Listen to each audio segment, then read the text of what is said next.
Hey, welcome back to Live Book Club. I'm John. I am Matt. And today we're going to make our review of the first episode of the second season of Miracle Workers Dark Ages. So this isn't really a second season. It's like an anthology. It's an anthology, so it's Dark Ages episode 1. If you are interested in going back, I do recommend seeing the first Miracle Workers, which was just Miracle Workers. Right, but that being said, you won't lose anything. Right. This is a completely new story arc. It's just the same writing and the same acting group. Yeah, and not the same characters. So not same characters, just same actors. Yeah, so exactly. like American Horror Story, but funny. Yeah, for sure. And Intentionally. so before we jump into it, be sure to like and subscribe. We do TV stuff, movie reviews, trailer reactions. If you're into all that, Just us talking in front of a camera. for sure. So there's like a rectangle here, and no, it's over here. Get your facts straight, man. I don't know. It's here. Just subscribe. You know the thing. Maybe you know ding the a drill. bell. Yeah. It's okay. It's a whole just process. Subscribe. You probably won't ding the bell. It's okay. Okay. Anyway. So go into this. What do you think of the premiere episode? I thought it was good. I thought it was fun. Of course, it had me almost just hands down with the opening credit sequence. Yeah. I thought that was really cool. The ones they did for the previous season had this really fun animation thing going on. And this one was just a chicken running through town. And then the chicken dies.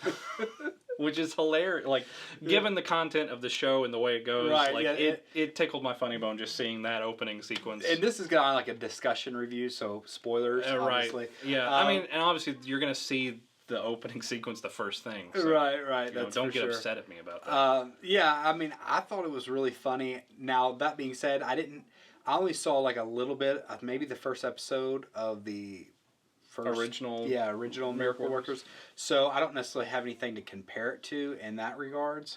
Right, and they are like there's like tiny connections, right? Because the main girl that plays Steve Buscemi's daughter, and I'm sorry I don't remember names right off the top of my head. Right. You remembered Steve Buscemi. Well, Steve Buscemi is Steve Buscemi. Oh, okay. Well, I just don't remember her name because she's a woman. She's not Steve Buscemi. If Steve was Steve Buscemi, that would be a whole different world. So sexist. Anyways, go ahead. Whatever.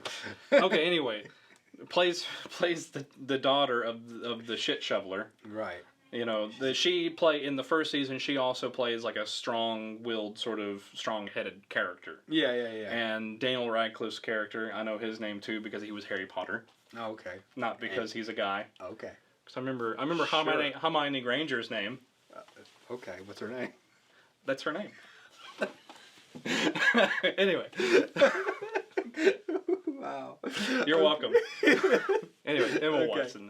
Yeah. Anyway, so he plays sort of a mousy character in the first season, and he's maybe not so much mousy, but he is sort of a weak-willed kind of character again. Right. So I mean, they're playing, and it may not be that it was intentional. It just that's happened.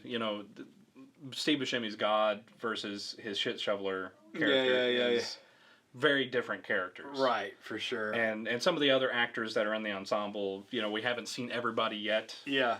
But there are some parallels, but it seems like it's still going to be that funny, people just living life and trying to figure out how to do what they do. There hasn't been a real problem, though. Yeah. Yet. There hasn't been complete conflict yet. But it's an opening episode of a comedy, so it doesn't necessarily have to be. Oh, exactly. And they're setting up, so it's going to be something involved with the king. Right. And the townspeople. Right. And sort of the nature of the world during the Dark Ages. For sure. And I love the social commentary that it has. Oh, yeah. You have basically modern thinking people living in the Dark Ages going... Right. Yeah, I think is this it? Yeah, this is a shitty. This is a terrible time to be living. Right. And it was just having the daughter be like, "Can't you make the handle longer?" Just having the little paddle shit shoveler, and it's like. And it does play into today's thinking too. Of even though we look at that and it's so outlandish and apparent now, but it also I think plays into the idea of. There is still people that are living their parents' expectations of them. Right, or just society expectations. Exactly. Like they had there's a whole cast of characters who are just walking down the road saying, "Oh, what are you going to do, baker? Oh, I got a job at the bakery." right. And then they make a joke of all, what are you gonna do, pervert? Things. And he's just real shifty-eyed.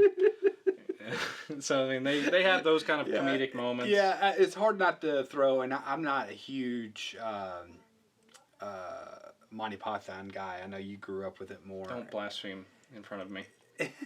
Look, I'm not saying that if I didn't. I mean, I thought it had really funny elements. I'm sure if I watched it again, don't talk about Monty Python. What do you? Okay, but I'm just saying there is some comparison there. I mean, as far as the humor goes, like you're talking about specifically the Holy Grail, right? Because not all Monty Python is set in the Middle Ages. I don't know if you need. Well, I'll educate him. I'm sorry about him. I apologize. Some are biblical days, but go ahead. Anyway. So yeah. I mean, it is the absurd. I mean, the crux of the Monty Python humor is in the absurdity of people in life and things like that. So yeah, it does play on those. That is that kind of humor. It is talking about how absurd we are as a species, and as cultures and all of that. Mm-hmm. So it does have that funny element of making fun. I mean, the nun. Yeah, for sure. Making fun of her friends who cut out her tongues. Yeah. It's like, what are you going to tell on me? Right, and nobody can write or read either. So it's all that kind of fun stuff. So anyway, it's a 30-minute show. We probably almost described the entire episode. Yeah, this review is gonna be longer than the show. But I guess that being said, the reason maybe this is longer, besides we can't shut up, is that. Okay, we're talking about this particular show, but also the expectation of where it's going to go from here. Right. And from the trailers they did before all the promo stuff, it looks like we're going to have the king's son who is inept and incompetent having to take responsibility. Yeah. It looks like we're going to have, something going on with these various townspeople characters. Yeah.